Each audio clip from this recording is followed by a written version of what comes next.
satsangs have been going on for these past few months, and each speaker has reflected on some aspect of our Pujya Gurudev. And we all know this is a very tall order, if not actually infinitely tall order. So what we can do is you take some aspect and do some reflection on that. You know, Pujya Gurudev's 108 names are there, and 2 years back, they released one book where on each name, different teachers of the mission have reflected on one name of Pujya Gurudev. What that shows is, see, even in nature, there are so many ways to study nature. Some people become a chemist and they'll study chemical properties. Some people will become painters. Even in painting, there's so many subspecialties, you know. There's oil painters, there's watercolor painters, there's, I don't know, there's so many different names. Some people paint, I learned, some people even paint, they take just materials from the world and then they make that into paint. I saw one person, he took that ash and mixed it with that resin and then used it to paint and got a gray color. So you might be a painter, you might be a chemist, you might be a biologist, you might be a sociologist, you might just be going outside and just looking outside with your own two eyes. And each one of us will see something different. And depending on which angle also we study, so many mysteries are revealed to us through that perspective, you know. And no one perspective captures everything. And yet at the same time, in one, you can see everything. Because the deeper you go, you find that it is infinitely beautiful.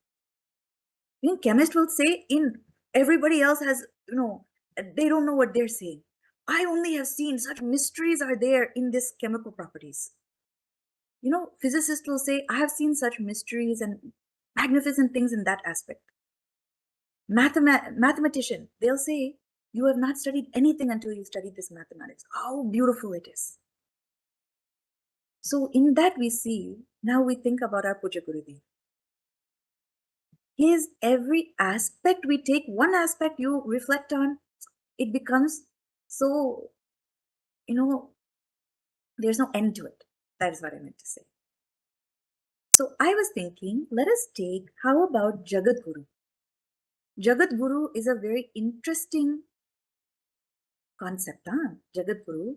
It means one, see, who is Guru? I heard something nice.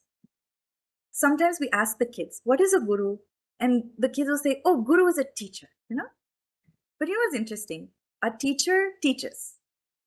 But guru, not only they are expounding the wisdom, but they are also the guide. And you know what is interesting about a guide? I cannot be sitting here and guiding someone what to do over there. If your guide is sitting, say you are going on wilderness. My sister had gone on some hike, long hike in South America, in Machu Picchu. So that guide is there to show them how to climb that mountain. Now, if the guide is saying, okay, you all go on this dangerous hike, I will sit at home. I'll have all my nice, comfortable chair will be there. I'll tell you what to do. You will say, you are definitely, I'm not going with you. So, guide is one, they are there with us. They walk with us. Only then that guide can be helpful to us. This is difference in Guru. Guru is there, he'll never let us go alone. And one place I had seen Pujya Gurudev said, none of us should worry. He said, I will be waiting at the doors to eternity until every one of my devotees has passed through that door. So beautiful. What teacher will say that also? This is special quality in our Guru. So now this is that second word, Guru. Guru is one who is the guide, who is there walking with us all the time, who never will leave us alone on that path, whose very remembrance helps us to stay on that path. Gu refers to darkness, andhakara, that which makes it very difficult to see, is darkness. And Ru, tan nirodakaha, that which removes darkness. And what darkness? Okay, lamp also becomes Guru then. You turn on the lamp, look, bus, darkness is gone, No, this is darkness, specific type of darkness, ignorance. Hmm. And when we say Jagat Guru, it means one who removes that ignorance and is applicable to the entire Jagat. There was one man, he came to meet a Guru. He said, Guruji, I wanted to know what is it to be a Guru? I don't even understand this concept, And what is it to be a Shishya? Because I'm very interested in this. So the Guru said, oh, you want to know? Okay, I'll tell you. If you want to become a Shishya, you have to serve the Guru. He said, oh, you have to serve the Guru. What do I have to do? He said, well, if Guru needs some water, you have to go to the river and bring that water in a bucket and give for the Guru. He said, oh, I have to do that. What else you have to do as a Shishya? He says, well, to be a Shishya, you also have to wash the clothes of the Guru, serve the Guru, clean the ashram. He said, what else? You have to go beg for the food and bring it so that Guru can eat and all the students also can eat. You have to beg for the food. So, oh, what else you have to do to be a Shishya? Said, well, anything Guru asks, you must be ready to do. Any command that the Guru gives, Shishya has to be ready to fulfill. Said, wow. Guru told all of this. He said, Guruji, I am ready. He said, you're ready to be a Shishya? He said, no, I'm ready to be a Guru. Because all nice things happen, Everybody taking care of everything. We should not be Shishya like that.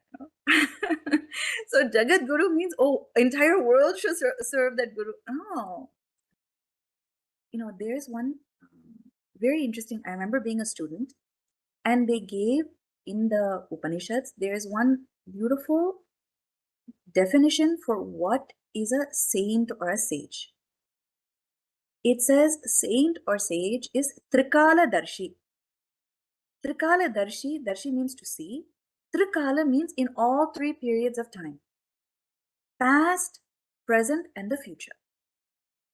Okay, this is a sage, wise one, yogi, guru, all of these we can say. This is Trikaladarshi, Rishi.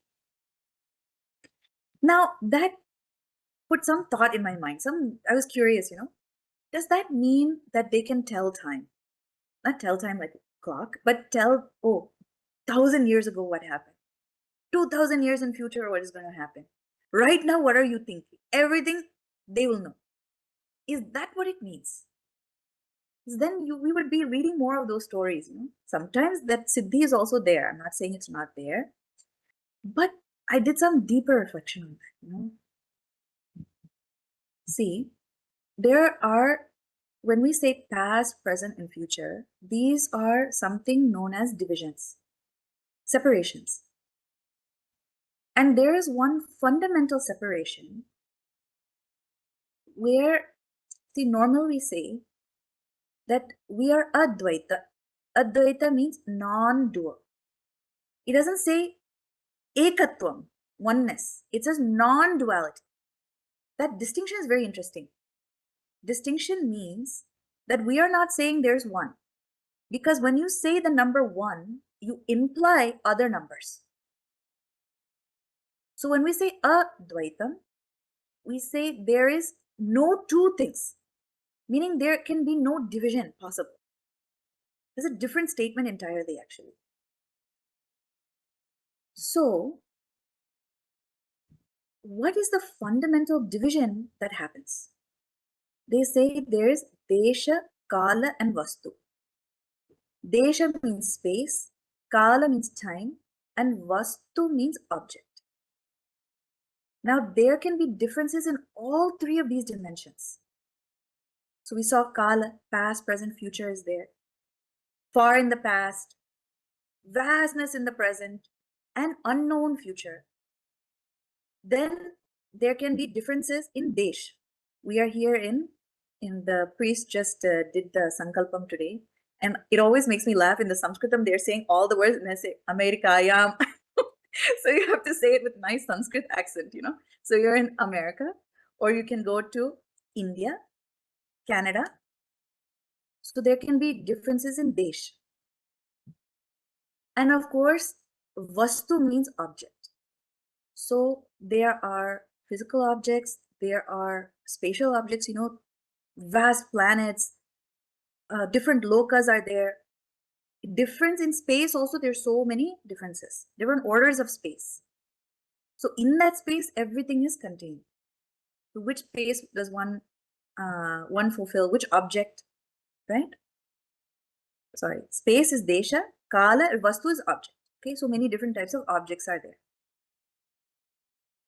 Now, Jagadguru means one whose vision is such that no matter which of these divisions are present, whether in what place you are living in, desh, no matter which time period you are existing in, and no matter what objective circumstances are there in the life, that Guru's teaching is going to be applicable for any one of those differences. Those differences become resolved in the nature of the Guru. That, you know, I'll tell you what I mean. Huh? We were sitting once recently with our Pujya Guruji. And I'm sure all of you are having this experience that if you sit with anyone, maybe not if they're in Chinmay Mission, but if you're sitting with anybody else, within 10 minutes of any conversation, it will go to politics. Tell me if that is true or not. Anybody, it doesn't matter what topic you start on, Costco, you start on your gardening, you start on, you know, my shoes are too tight, it will end up in this politics. I don't know how, but I've just noticed this phenomenon. It's happening. Because everybody is thinking, what is happening? What is going on? So many problems. This feels so unprecedented. So thoughts are there. So we were sitting with Pujya Guruji, we were having some satsanga, and this topic went to the politics. Okay. Now, what was interesting was Pujya Guruji's response. He listened to it for some 5 minutes, 6 minutes. He listened to everybody's thoughts on it. Everyone has very strong opinions, okay? Meanwhile, we are so uninformed, but we have very strong opinions. Uninformed meaning we don't know what's happening really, to tell you the truth. So he was thinking, listening, and then he said something very nice. He said, whatever is going on right now, it was happening also. You see this Hiranyakashipu, Narasimha, Prahlada, it was happening then also. That was same political problem. I am the most important. I am going to take over everything. Nobody should worship anybody else. Everyone should worship me. That should sound familiar to all of us. So what does that mean? That even in that time, that place, the same teaching that is being given is applicable there also.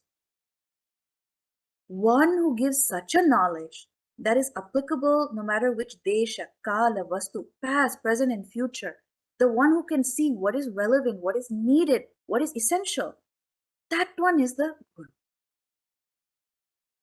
And you will see no better exemplary example of this than our Pujya Guru. We pick up a book today, and Gurudev's words are like arrow to the heart. You know, we are taking this self-unfoldment in, and I will tell you all, as a very, you know, when you're in college, high school, we studied self-unfoldment. I studied it as a high schooler. Then we had a chick study group. So we studied it in our chick study group. And by that time, and even in high school, we studied it, I think, for 2 or 3 years in a row. Did it again in college.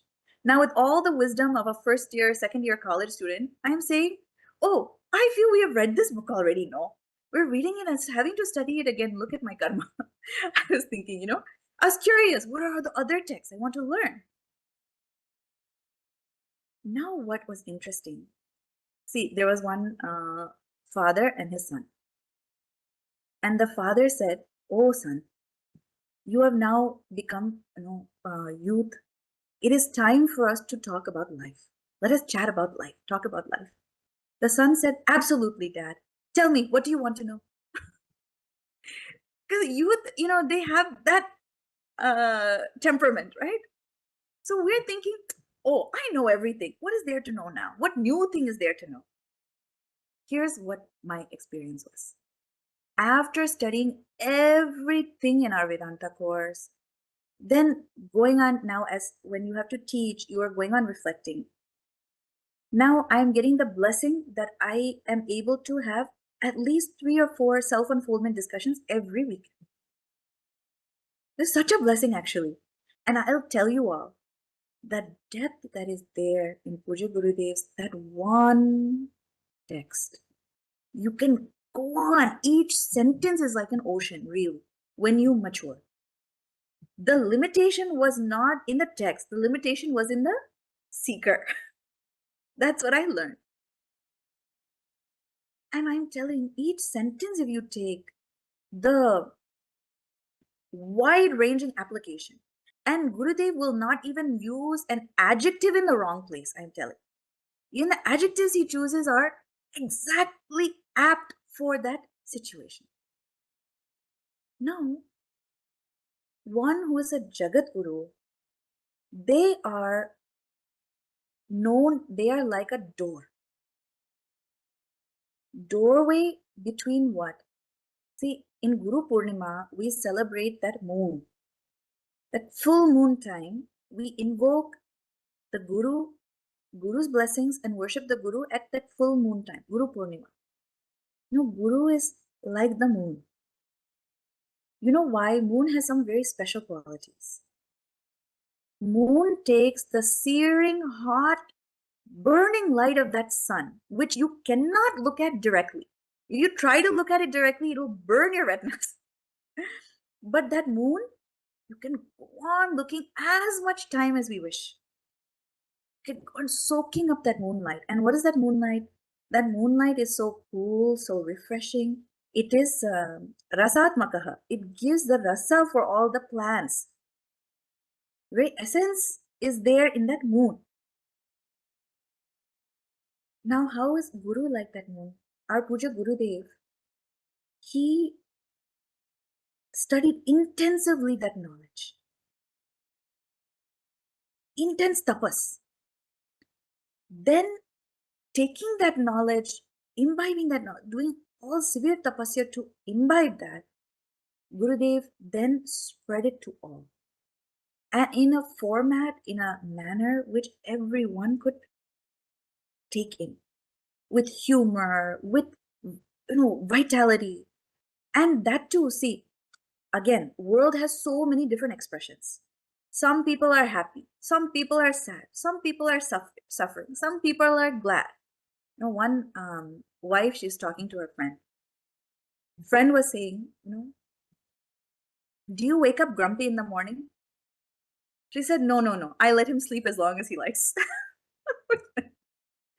See, some people, we wake up grumpy. Okay, so many different types of seekers are there. Now, to manage every expectation, to meet everyone where they are, to give them a seva, some sadhana that they can take up in every expression of the personality, Gurudev made that happen for everyone. He did not say, oh, I am only going to teach jnana in jnana path. Only those people they can appreciate. Or I'm only going to do physical seva and inspire only physical seva. I don't want to do that other teaching. Or he did not say, I only want to be soaked in bhakti. That only I am going to take up. In Gurudev, those divisions were not there at all. At one and the same time, he showed us that my expression of service should be my expression of knowledge and my expression of love and devotion. And when I'm a devotee, that should express in the knowledge that I have and in the service that I perform. And if I have imbibed that knowledge, it should express as my actions and in my love. That is called a Jagat. That no person also gets turned away at their feet. And that too, Guru becomes in Sri Ramcharitamanas, it says that the saint or sage, they are like a moving place of Tirath, pilgrimage. We have to buy airport ticket, go there, see the Guru, see that place of pilgrimage, Prayag, where the three, Ganga, Yamuna, Saraswati, they all meet. But in the Guru, this Ganga, Yamuna, Saraswati meets in them. Ganga is all bhakti. Yamuna, karma. Saraswati, jnana. This is called Prayag. In that Guru, all these three meet in one. And so anyone can come and get some teaching from them. And remember that Guru being like the moon, they take that direct teaching of Upanishads, which is so difficult for us to appreciate.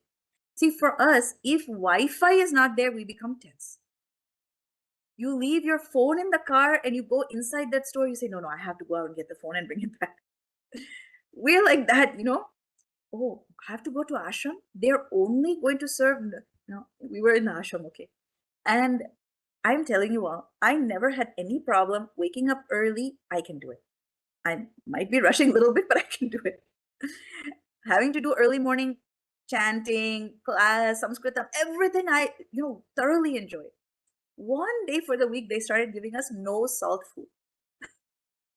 And I realized I can do a lot of things. No salt was very tough. You don't even realize salt also is so precious. So, when we say that to look at the knowledge of the Upanishads directly is difficult, what we mean is the tapasya that is required for us to directly imbibe that is difficult. I saw a glass maker. They have to heat that glass in such burning temperature that even the vessel that molten glass is poured in has to be, I think, like some very, very strong steel. That vessel has to be so strong to withstand the temperature of that molten glass. So that is that tapasya. To withstand the import of that teaching in a direct way, the tapasya that's required is extremely, intense. And who bears that? Guru. Who bears that? We in our Havan today, hot sun. Everyone, I am telling you, this whole month it was cool weather. We had some frost warning 3 weeks ago. We were checking, is it going to be cold? Will we have to wear jackets? This is all we're thinking. Today we got perfect darshan of Surya Bhagavan. That moon, it takes the searing heat of that sunlight and gives it to us in such a cool, refreshing, that rasa that it brings is the agnya of that moon. This is Jagadguru. That vessel may be any type of vessel, but the Guru will give in such a way that that vessel, no matter what material it is made of, it can take something and become enlivened, become solaced, become better. Does not matter who we are.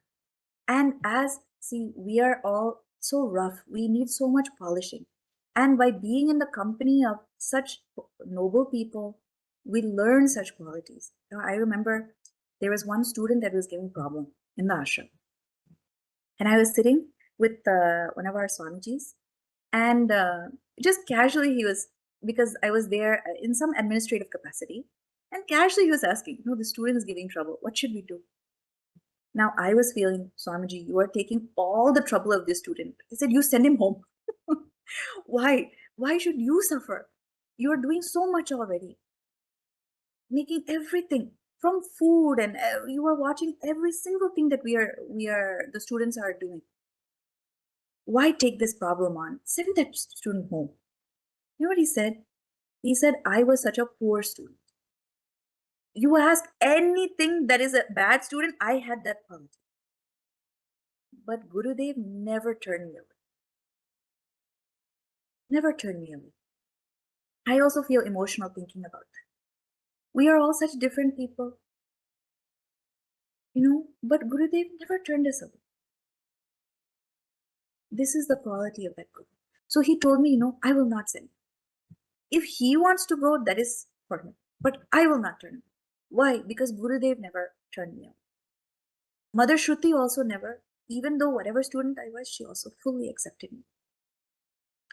So such reflections we can have about our Guru. What gratitude we can give. So anyway, this was such a beautiful, beautiful topic. So many things I was thinking of in it, but just even these few things bring us such joy to reflect on. And I'll just tell you one other interesting story. I always think of when I think about what was so unique, special about the way in which Pujya Gurudev expressed that infinite knowledge, was a living embodiment of that knowledge. It's a very interesting story, Because in that, at every breath of teaching, I had read that. You must all read that book.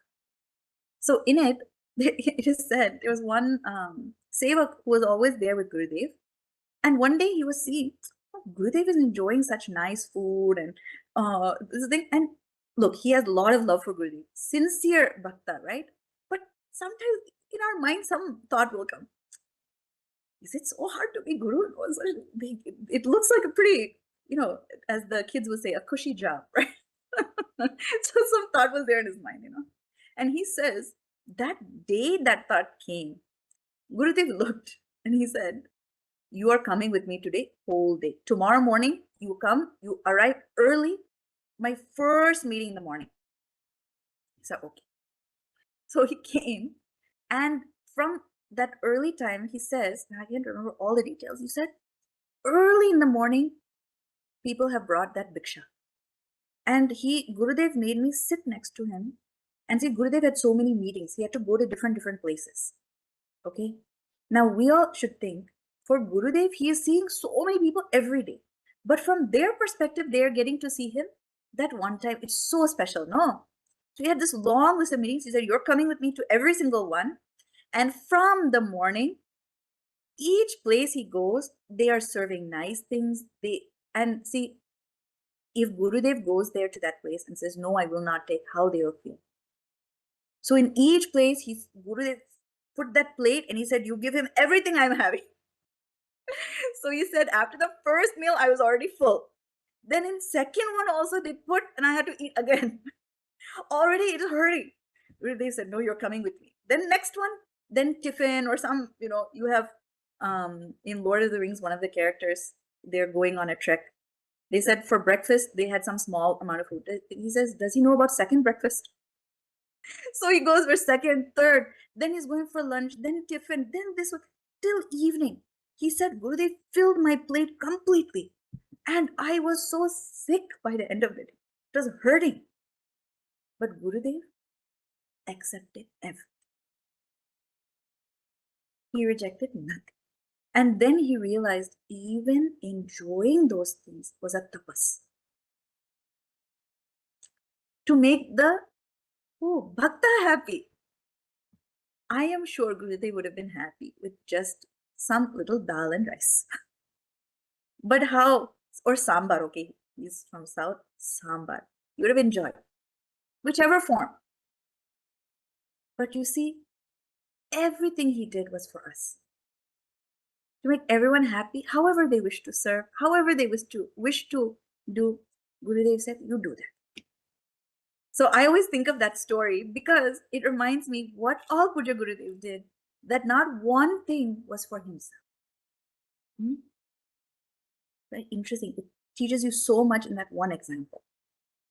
Now, finally, last thing I'll say is, Gurudev in his letters, he would always sign, "Thy own self, Chinmaya." In those letters, if you read, he'll always sign it. I used to think such a beautiful signature also Gurudev does. That even in writing, he does not see us as separate from himself. That this entire world is nothing but reflection of my own self. And we also should not forget that in interacting with our Guru in this embodied form, that in essence we are one. This is also Jagadguru. No matter which type of division, who you are, where you are, when you've come, that one Guru, same Guru, in that Ishvaro Gururatmeti Murti Veda Vibhagine, says that Dakshinamurti alone, who is all pervading like space, has come in this apparent division of Ishvara, Lord, Guru, the teacher, and remember we say teacher, what type of very special teacher, that guide, and our own self, Atma, is all one. Division is only apparent division, not real division. So that Guru who takes us to that state, only that one can be called as Jagadguru. That was our Pujya Gurudev. We all got a chance to reflect today. And thank you so much. It was such a joy to be here with you all. And thank you.